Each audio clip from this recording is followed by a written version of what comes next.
வேவும் தொலைக்காட்சி நேயர்களே, மீண்டும் ஒரு நிலைக்கும் நிமிடங்கள் நிகழ்ச்சியிலே உங்களை சந்திப்பதில் நான் மகிழ்ச்சி அடைகிறேன். வணக்கம். வழமை போலவே ஒவ்வொரு திங்கட்கிழமையிலும் ஏதாவது ஒரு விடயத்தை அறிந்து கொள்வதற்காக 2 பிள்ளைகள் கலையத்திற்கு வந்திருக்கிறார்கள். வணக்கம் பிள்ளைகளே. வணக்கம் ஃபாதர்.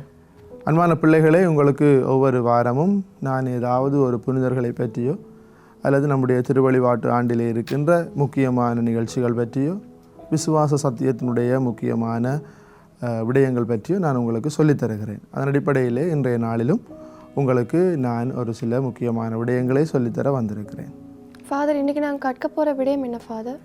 இன்றைய நாளிலே நாங்கள் ஆரம்பிக்கின்ற இந்த வைகாசி மாதம், மே மாதம், அதற்கு என்று ஒரு விசேட தன்மை இருக்கிறது. வழமையாகவே அன்பான பிள்ளைகளே, வருடத்தினுடைய 12 மாதத்திற்கும் 12 பக்தி முயற்சிகள் அல்லது 12 முக்கியமான விடயங்களை திருச்சபை நமக்கு தியானிப்பதற்கு தந்திருக்கிறது.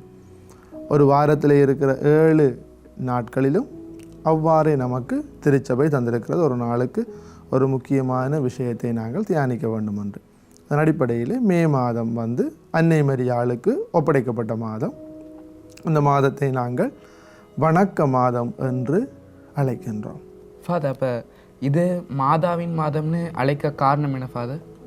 இது மாதாவின் மாதம் என்று அழைப்பதற்கு அதற்கு பெரிய வரலாற்று பின்னணிகள் இருக்கிறது. அதைவிட திருவிவிலியத்திலும் ஒரு சில மேற்கோள்கள் இருக்கிறது. அவற்றை நான் உங்களுக்கு இலகுவாக விளங்கப்படுத்துகிறேன். ஃபாதர், நீங்கள் சொன்னீங்க தானே ஒவ்வொரு மாதத்துக்கும் ஒவ்வொரு வருஷத்துக்கும் ஒவ்வொரு பக்தி முயற்சிகள் இருக்குன்னு. அப்போ இந்த கிழமைகளுக்கும் ஒவ்வொரு பக்தி முயற்சிகள் இருக்கா? 7 நாளைகளுக்கும்? ஆம், பாருங்கள், ஞாயிற்றுக்கிழமையிலேருந்து சனிக்கிழமை மட்டும் நாங்கள் ஒவ்வொரு புனிதர்களுக்கு கொடுக்க வேண்டிய முக்கியத்துவம் இருக்கிறது. அதன் அடிப்படையில் ஞாயிற்றுக்கிழமை எப்பொழுதும் 3 கடவுளுக்கு உரியது, பரம பரிசுத்த திருத்துவத்துக்கு உரியது. அதனால்தான் கடவுள் சொல்லியிருக்கிறார், 10 கட்டளையில் 3வது கட்டளை ஒரே கடவுளை நீ ஆராதிப்பாயாக. எனவே அந்த நாளில் நாங்கள் எல்லோரும் ஆலயத்திற்கு செல்ல வேண்டும். அது பரம திருத்துவத்துக்குரிய நாளாக இருக்கிறது. அதுபோல் திங்கட்கிழமை தூய ஆவிக்குரிய நாளாகவும் இருக்கிறது. இன்னும் சில இடங்களிலே அதை குழந்தை இயேசுவினுடைய நாளாகவும் நாங்கள் அனுசரிக்கிறோம். அந்த நாளிலே நவநாள் செய்வது, விசேடமாக திருத்தலங்களை சந்திப்பது, அங்கே செப வழிபாடுகள், நேர்த்திகளை வைப்பது, இவையெல்லாம் பொதுவானது. செவ்வாய்க்கிழமைகளிலே காவல் சமனசுக்குரியது. அதே வேளையில் நம்முடைய வழக்கத்தின்படி புனித அந்தோனியாருக்கு உரிய நாளாகவும் இருக்கிறது. புதன்கிழமை வழமையாகவே சூசையப்பருக்குரியது. அதே வேளையிலே சதாசகாய மாதாவுக்கும் அந்த நாள் நாங்கள் அர்ப்பணிக்கின்றோம். அதே வேளையில் வியாழக்கிழமை எப்பொழுதும் நற்கருணை ஆண்டவருக்கு உரிய நாளாக இருக்கிறது. சில கோவில்களிலே, சில தேவாலயங்களிலே அந்தந்த புனிதர்களினுடைய தங்களுடைய பாதுகாவலருடைய நாளையும் அவர்கள் கொண்டாடுவார்கள், நினைக்கிறார்கள். வெள்ளிக்கிழமையிலே இயேசுனுடைய திரு இருதயத்திற்கும் இயேசுனுடைய திருப்பாடுகளுக்கும் நாங்கள் அந்த நாளை அர்ப்பணிக்கின்றோம். சனிக்கிழமை வழமை போல புனித தேவமாதாவுக்கு இந்த நாளை நாங்கள் அர்ப்பணிக்கிறோம். ரைட், இது கிழமை நாட்களை அர்ப்பணிக்கின்ற விதம். அதே வேளையிலே ஒரு வருடத்தினுடைய 12 மாதங்களும் புனிதர்களுக்கோ அல்லது பக்தி முயற்சிகளுக்கு என்று அர்ப்பணிக்கப்பட்டிருக்கு. அதன் அடிப்படையிலே தை மாதத்தை நாங்கள் இயேசுவின் பாலத்துவத்திற்கு அர்ப்பணிக்கிறோம், இயேசுவினுடைய குழந்தை பருவத்திற்கு.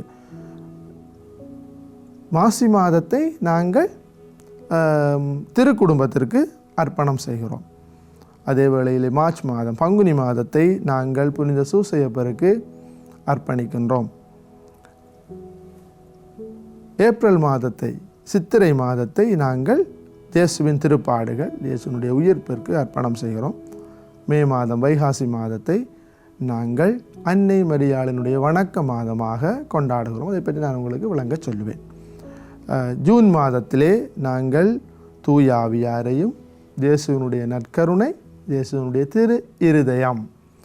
பாருங்கள், மே மாதத்தில் அன்னை மரியாளுக்கு வணக்க மாதம் செய்வது போல ஜூன் மாதத்திலே, ஆனி மாதத்திலே இயேசுவினுடைய திரு இருதயத்திற்கு வணக்க மாதம் இருக்கிறது. அது நம்முடைய பல கிறிஸ்தவர்களுக்கு தெரியாது, ஆனால் அது பாரம்பரியமாகவே இருந்து வருகிறது. என்னிடம் அந்த புத்தகம் இருக்கிறது. ரைட். எனவே அந்த பக்தி முயற்சி அந்த ஜூன் மாதத்திலே, ஆனி மாதத்திலே கொண்டாடப்படுகிறது. ஆடி மாதத்திலே இயேசுவின் திரு இரத்தத்தை நாங்கள் அதிகமாக நினைக்கிறோம். அதற்கு பிறகு ஆவணி மாதத்திலே பரலோக மாதா விண்ணேற்பு அடைந்த நாள், அன்னை மரியாள் விண்ணேற்பு அடைந்தது வருகிறதுனாலே அந்த நாளை நாங்கள் விசேடமாக அந்த மாதத்திலே நாங்கள் கொண்டாடுகின்றோம். செப்டம்பர் மாதம் புரட்டாதி மாதம் வியாகுல மாதா. ஏன் செப்டம்பர் மாதம் 14ஆம் தேதி 15ஆம் தேதி வியாகுல மாதா. அதே வேளையில் இயேசுனுடைய திருச்சிலுவையின் மகிமையை நாங்கள் கொண்டாடுகின்றோம் விசேடமாக. எனவே அந்த நாள் அன்னை மரியாளுக்கு வியாகுல மாதாவுக்கு அர்ப்பணிக்கப்பட்டிருக்கிறது. அக்டோபர் மாதம் காவல் சம்மனசு. அக்டோபர் மாதம் காவல் சம்மனசுக்காக அர்ப்பணிக்கப்பட்டிருக்கிறதோடு சிவமாலை மாதாவுக்கும் அந்த மாதம் அர்ப்பணிக்கப்பட்டிருக்கிறது. அதே வேளையிலே கார்த்திகை மாதம் நவம்பர் மாதம் உத்தரிக்கிற ஆன்மாக்களுக்கும் அந்த 30 நாளும் சொல்ல வேண்டிய வணக்க மாதம் இருக்கிறது. 30 நாளும் சொல்ல வேண்டிய வணக்க மாத புத்தகம் இருக்கிறது. அதிலே அவர்களுடைய வேண்டுதல்கள், சபங்கள், புதுமைகள் என்று அதிலே இருக்கிறது புத்தகத்திலே.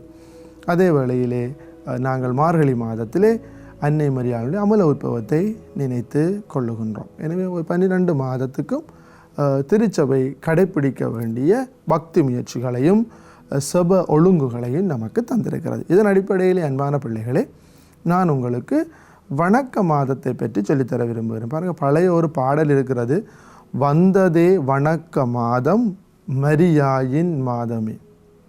ஓகே, இப்போ அந்த பாடலில் இருக்கிறது, சந்தோஷமாய் நாம் எல்லோரும் மாதாவை வாழ்த்துவோமே என்று. அப்போ பாருங்கள், இந்த மோட்சவாசிகள் இந்த நாளில் பூக்கள் தூவி தாயாரை வாழ்த்துதே. மோட்ச வாசல் திறந்திருக்கிறது. ஏன்?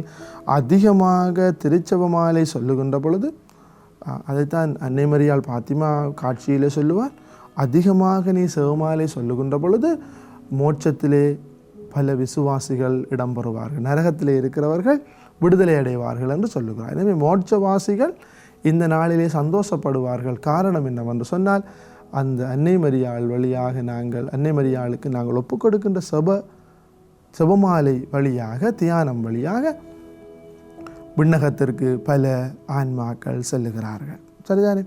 ரைட். இப்போ நீங்கள் கேட்ட கேள்விக்கு வருகிறேன். இந்த மே மாதத்தை நாங்கள் விசேடமாக அன்னை மரியாளுக்கு அர்ப்பணிப்பதற்கு காரணம் என்ன என்பது பாருங்கள். சரியான வெயில் இப்போ இந்த நாட்கள் இல்லையா?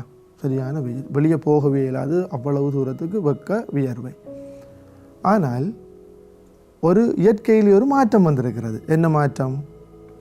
இப்போ இந்நாட்களில் என்ன நடக்குது? இயற்கையில் வர மாற்றம் என்ன? மழை பெய்கிறது. அப்போ இதனுடைய அர்த்தம் என்னவென்று சொன்னால், வசந்த காலம் ஆரம்பிக்கிறது. அப்போ இனி இந்த வெக்கத்தன்மை அல்லது இந்த வெண்மை என்ன செய்யும்? குறைஞ்சு போயிடும், வெப்பம் குறைந்து போயிடும். அப்போ இனி பார்த்தீங்கன்னு சொன்னால் கொஞ்சம் பல புல் பூண்டுகள், மரங்கள் தளிர்த்து பூக்கள் வர ஆரம்பிக்கின்ற காலம். இது வசந்த காலம்.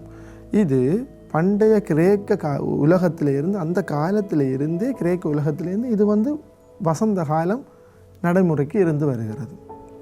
ரோமையர் அவர்களுடைய கலாச்சாரத்திலேயும் இந்த வசந்த காலம் இருந்து வருகிறது. எனவே இந்த மே மாதத்திலே இயற்கை அதிகமாக கருவுறுகிறது.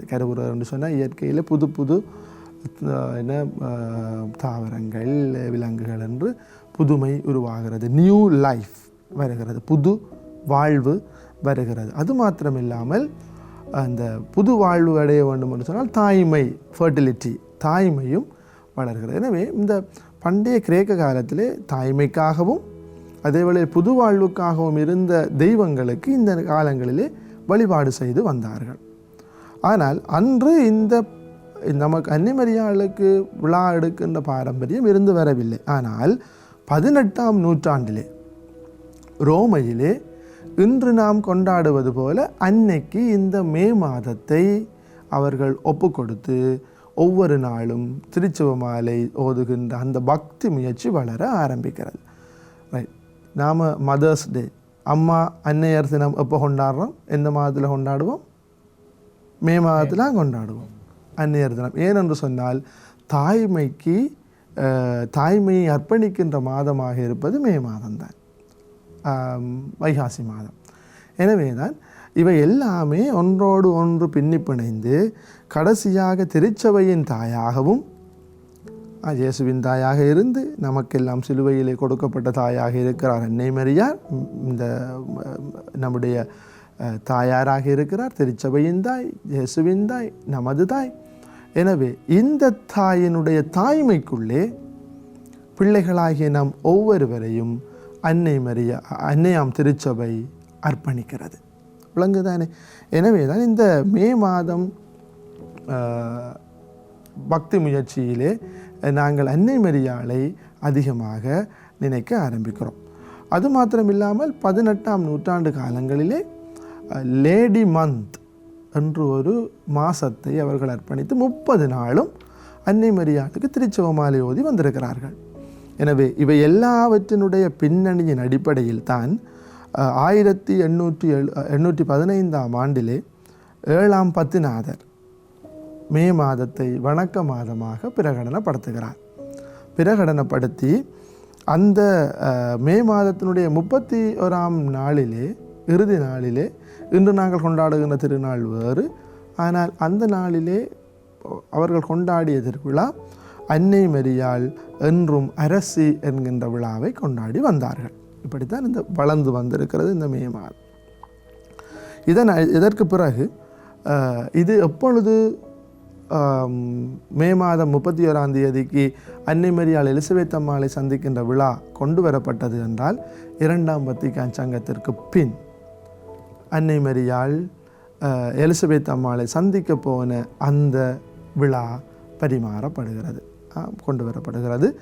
ஆவணி மாதம் 22ஆம் தேதிக்கு அன்னை மரியாள் அரசி என்றும் அரசி என்கின்ற விழா மாற்றப்படுகிறது. விளங்கிட்டு தான் அந்த பின்னணி.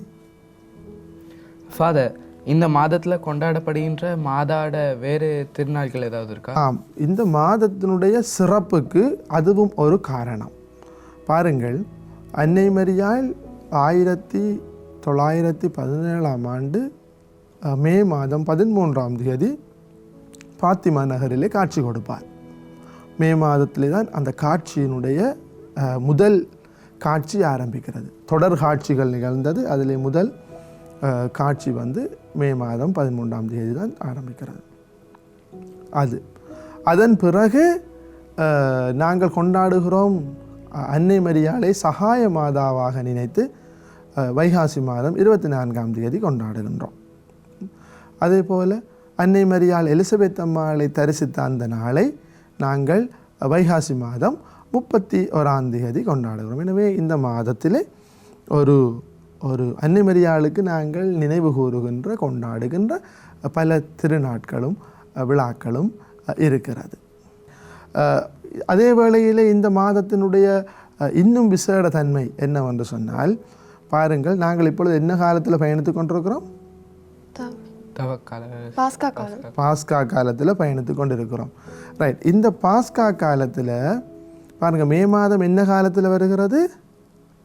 பாஸ்கா காலத்தில் வருகிறது. வழமையாகவே மே மாதம் பாஸ்கா காலத்தில் தான் வரும். ஒவ்வொரு வருடமும் அது மாறாது. பாருங்கள், இதில் ஒரு அருமையான ஒரு விஷயம் இருக்கிறது. இயேசுவினுடைய இறப்பு, அவருடைய உயிர்ப்பு. ரைட். உயிர்ப்பு முடிந்தது. இயேசு விண்ணேற்றம் அடையும் மட்டும் யாரோடு இருந்தார்? சீடர்களோடு அவர் அங்கே பயணித்து அவர்களுக்கு பல படிப்பினைகளை அவர் செய்தார். இயேசு விண்ணேற்றம் அடைந்ததற்கு பிறகு இயேசு ஒரு கட்டளை சொல்லுகிறார், நீங்கள் இந்த இடத்திலேயே இருந்து சபித்து கொண்டிருங்க, நான் உங்களுக்கு என்ன செய்வேன்? ஒரு துணையாளரை அனுப்புவேன் என்று சொல்லுகிறார். எனவே அந்த நாள் மட்டும் ஆறாறு இயேசுவினுடைய சீடர்களும் அன்னை மரியாவும் சேர்ந்திருந்து சபித்து கொண்டிருந்தார்கள். அந்த கொடைக்காக, வாக்களிக்கப்பட்ட கொடைக்காக அவர்கள் இருந்து சபித்து கொண்டு இருக்கிறார்கள். எனவே இந்த மே மாதத்தில் பாஸ்கா விழா கொண்டாடி பெந்தகோஸ்தே வரும் மட்டும் இருக்கிற இந்த மே மாதத்தில் மாதா யாரோடு இருந்தார்? சீடர்களோடு இருந்தார். சீடர்களோடு சும்மா இருந்தாரா? இல்லை. திருத்துவர் பணி அழகாகவே சொல்லுகிறது. என்ன செய்து கொண்டிருந்தாராம் அன்னை மரியா? சபித்து கொண்டிருந்தார். 1ஆம் அதிகாரம் 14ஆம் வசனம் சொல்லுகிறது, அன்னை மரியாள் சீடர்களோடு கூடவே இருந்து செபித்து கொண்டிருந்தார். இதைத்தான் 2ஆம் அருளப்பர் சின்னப்பர் அவருடைய மடலிலே சொல்லுவார், மீட்பரின் அன்னை என்கின்ற மடலிலே சொல்லுவார், அன்னை மரியாள் சீடர்களோடு இருந்து செபித்து கொண்டிருந்தார். எனவே இப்பொழுது நாங்கள் அன்னை மரியாளோடு சேர்ந்து செபிக்கிறோம். அன்னை மரியா எங்களோடு சேர்ந்து செபிக்கிறார். எதற்காக? பாவிகளினுடைய மீட்புக்காக, நம்முடைய மீட்புக்காக, நரக வேதனைகளில் இருக்கிறவர்களுடைய மீட்புக்காக. விளங்குதானே?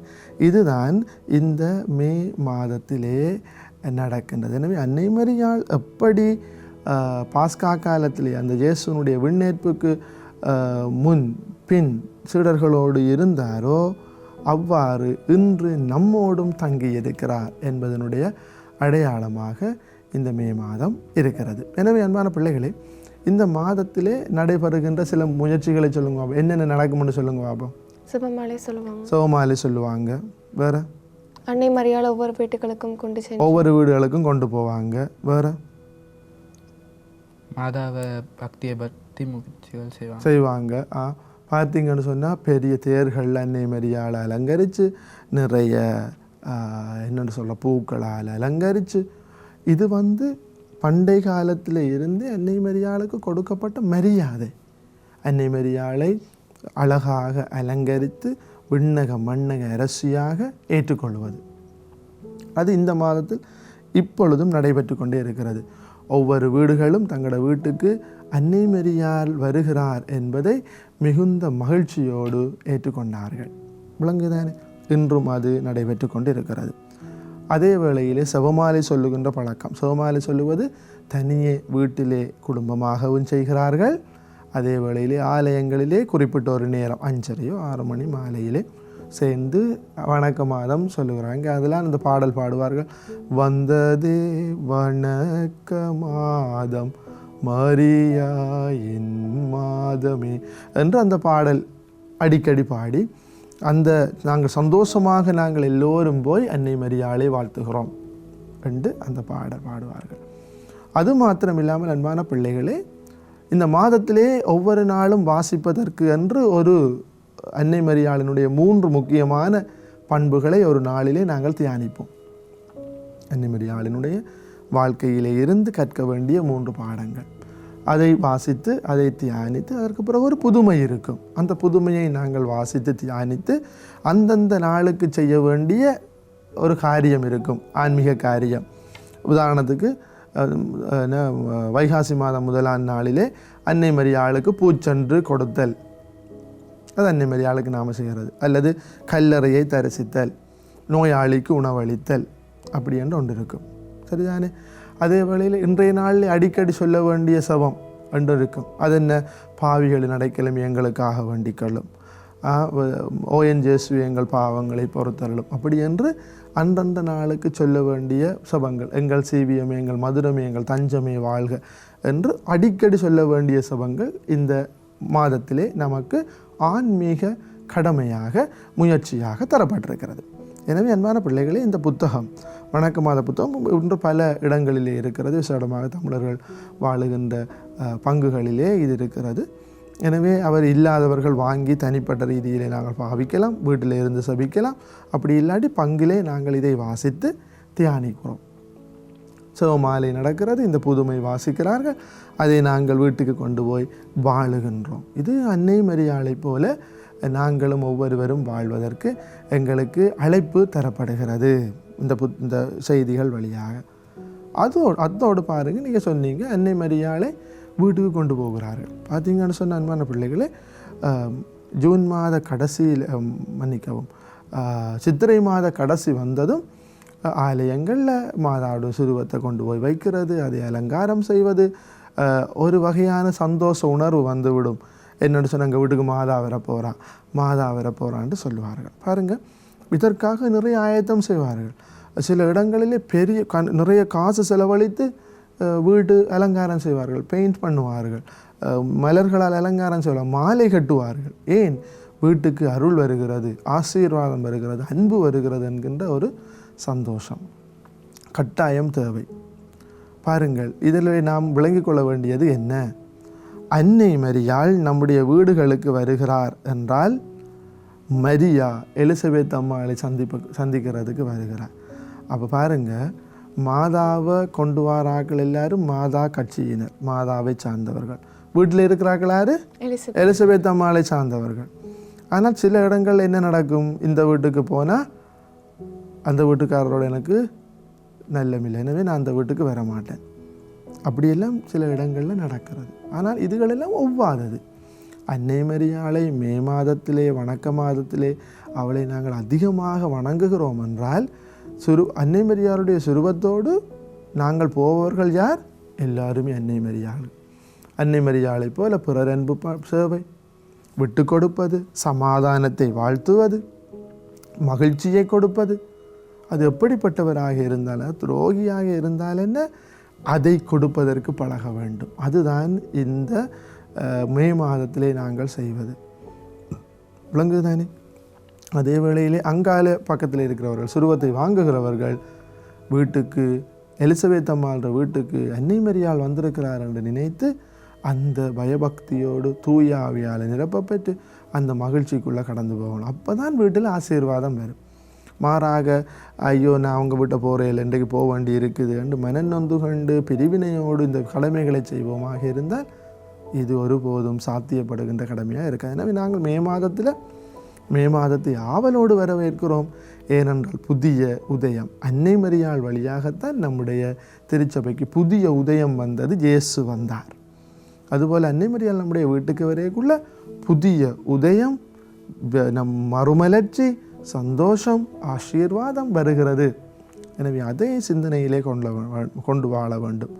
அது மாத்திரமில்லாமல் நாங்கள் செய்கின்ற, தியானிக்கின்ற ஒவ்வொரு மறை நிகழ்வுகளும், இந்த மறை நிகழ்வினுடைய உண்மைகள் அனைத்துமே விவிலியத்திலே இருக்கிறது. விவிலியத்திலே நாங்கள் கொண்டாடுகின்ற பாஸ்கா மறைபொருளைத்தான் நாங்கள் திருச்சபை மாலையிலே தியானிக்கிறோம்.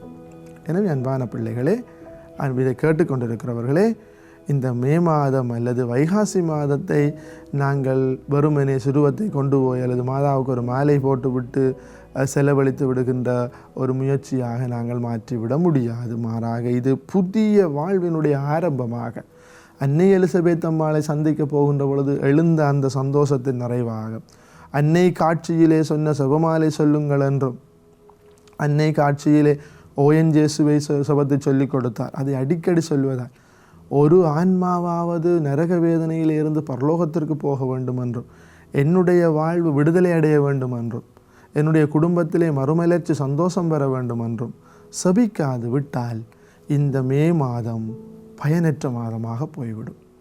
வெறுமனே சிறுவத்திற்கு, அன்னை மரியாளுடைய சிறுவத்திற்கு பூத்தூவுகின்ற மாதமாக இந்த மாதத்தை மாற்றிவிட முடியாது. இந்த மாதத்தை நாம் செபமாலை, திருச்செபமாலை தியானிக்கின்ற, இயேசுனுடைய மறை நிகழ்வுகளை தியானிக்கின்ற, எங்களுடைய வாழ்வுக்கு அர்த்தம் சேர்க்கின்ற, எங்களுடைய வாழ்வின் ஆன்மீக வாழ்வை மேம்படுத்துகின்ற, அன்னையோடு பயணிக்கின்ற, அன்னையோடு வாழுகின்ற ஒரு மாதமாக நாம் மாற்ற முயற்சி செய்வோம். அப்பொழுதுதான் அதனால் நமக்கு நிறைந்த பலன் கிடைக்கும். எனவே அன்னையைப் போல் மாறிட இந்த மாதத்திலே முயற்சி செய்வோம். மீண்டும் ஒரு நிலைக்கும் நிமிடங்கள் நிகழ்ச்சியிலே உங்களை சந்திக்கும் வரை உங்களிடமிருந்து விடைபெறுகிறேன். நன்றி. நன்றி ஃபாதர்.